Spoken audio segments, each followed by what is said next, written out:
Hoje eu vou te ensinar a negociar e tirar proveito das quedas das ações. Eu quero te mostrar nesse vídeo os motivos que podem fazer você um belo dia acordar e falar: hoje eu vou vender ações, porque eu sei como funciona esse tipo de operação. Vem comigo.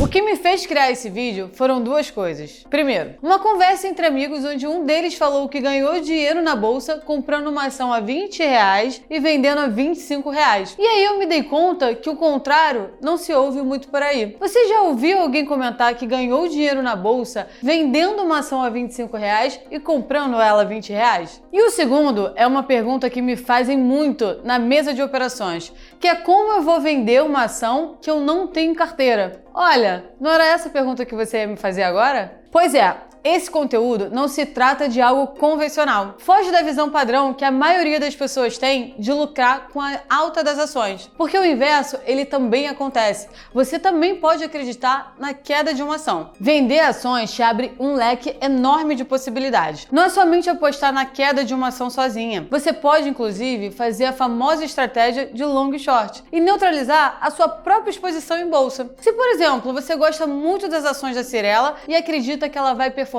muito melhor que a sua concorrente Gafisa, você pode comprar as ações da Cyrela e ficar vendido nas ações da Gafisa. Isso no mesmo financeiro. O seu ganho vai ser exatamente essa diferença de preço das duas ações. Não importa se a bolsa vai subir ou vai cair. É muito importante destacar que essa operação não se trata de day trade, que é vender e comprar uma ação no mesmo pregão. O que eu vou te ensinar é vender uma ação e manter essa posição para o dia seguinte ou períodos maiores. Mas para que isso aconteça, você precisa entender como funciona o contrato de aluguel de ações. Sempre que você negocia uma ação, fica posicionado nela e não faz day trade, tem dois movimentos que acontecem, seja na compra ou seja na venda. O primeiro deles é a liquidação física, que é a própria liquidação do título, que hoje acontece de forma eletrônica. Esse título ele fica registrado no CPF do comprador da ação e você pode consultar através do SEI, que é o canal eletrônico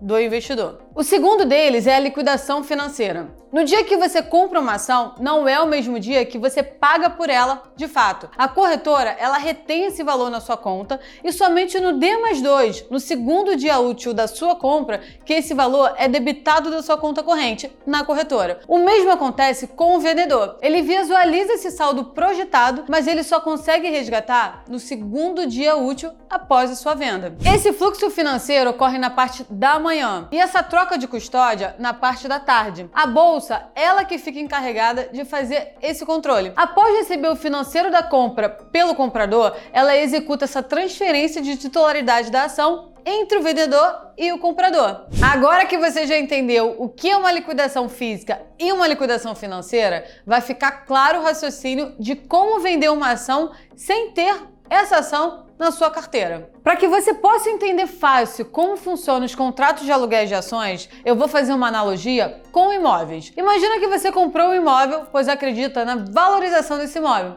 Mas enquanto isso, você aluga esse imóvel e recebe uma taxa de retorno.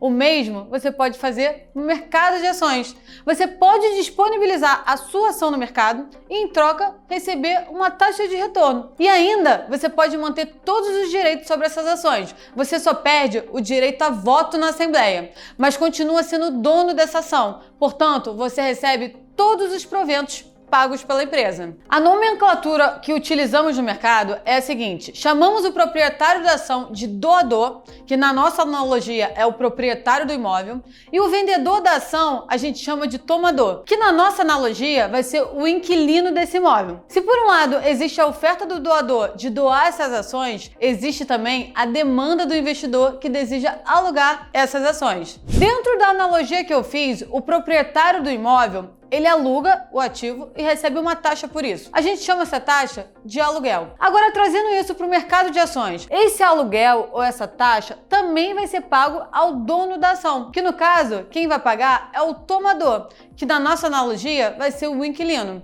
Esses contratos de aluguel de ações, eles são feitos na grande maioria das vezes reversíveis ao doador. Isso significa que o proprietário da ação, ele pode pedir essas ações de volta para vender no mercado quando precisar. Que, voltando lá para nossa analogia, seria o dono do imóvel, que pode vender o apartamento mesmo quando possui um contrato de aluguel com o inquilino. Aqui na XP, o contrato de aluguel de ações, ele acontece de forma automática. Sempre que o titular da ação vende uma ação que está alugada, a XP vai lá e liquida esse contrato de aluguel de forma automática. Agora vamos entender as taxas envolvidas nesse tipo de operação. Cada ação, ela possui uma taxa de retorno. As ações mais negociadas, as mais líquidas, tendem a ter uma taxa menor, enquanto as ações menos negociadas, as menos líquidas, tendem a ter uma taxa maior. Você consegue verificar essa taxa dentro da plataforma própria da XP, pelo home broker da corretora, ou solicitando a nossa assessoria. Agora vai uma informação muito valiosa. Você não pode sair vendendo ações por aí sem antes verificar se há disponibilidade de aluguel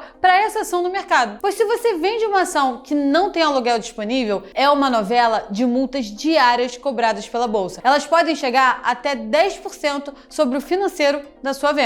Por isso, nunca faça isso. Essa taxa do aluguel, ela é sempre dada em ano e ela começa a contar a partir do momento da abertura do contrato do aluguel, que já sabemos que ocorre no D+2 da venda. Essa taxa, ela vai ser calculada pro rata até o momento da liquidação do contrato, que eu já falei aqui que ocorre de forma automática pela XP sempre após a liquidação da compra, ou seja, sempre no D+2 da compra do encerramento da operação. O contrato de aluguel, ele vai ser regido utilizando como base o volume financeiro da venda das ações, independente do preço que essa ação estará no mercado no dia que você encerrar essa operação. Encerrar a operação nada mais é do que comprar a ação que você vendeu. Essa taxa de retorno, ela entra diretamente na conta corrente da corretora do doador, que é o investidor que emprestou as ações, e ela será debitada da conta corrente do tomador, que é o investidor que alugou as ações. Além dessa taxa do aluguel, existem mais 3 taxas que você precisa conhecer ao executar essa operação, que são elas: a taxa de corretagem, a taxa de emolumentos cobrada pela B3 e a taxa de intermediação do aluguel. Chegamos até aqui e você deve estar se perguntando: se eu vender uma ação que eu não tenho, eu vou receber o financeiro dessa venda? Sim, exatamente isso.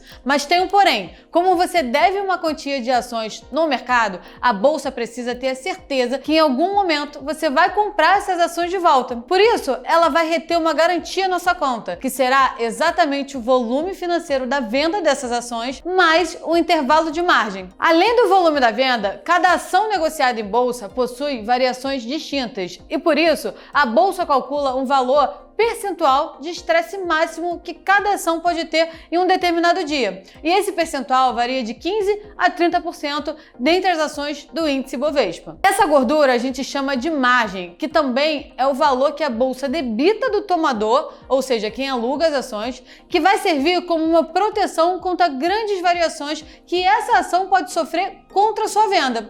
Ou seja, ela vai reter 100% do volume da venda, mais o intervalo de margem, que irá depender da ação que você deseja vender.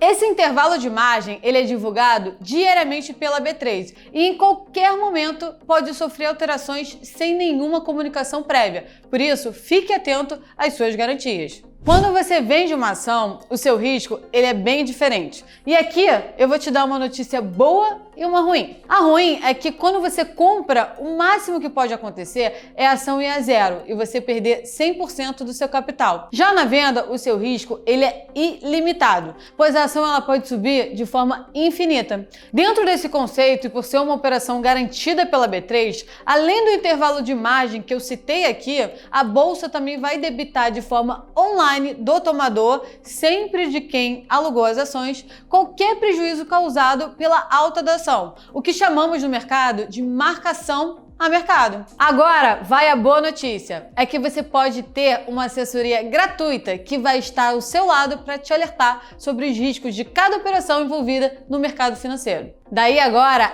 eu que pergunto para você, quantas vezes você deixou de vender uma ação e quantas oportunidades você deixou passar, pois não se sentiu preparado o suficiente para realizar esse tipo de operação? Eu espero que agora, com esse conhecimento, você tenha essa sensação de liberdade de conseguir participar do mercado mesmo em cenário de queda. E quando essa oportunidade passar pela sua frente, tira essa carta da manga e não deixe ela passar.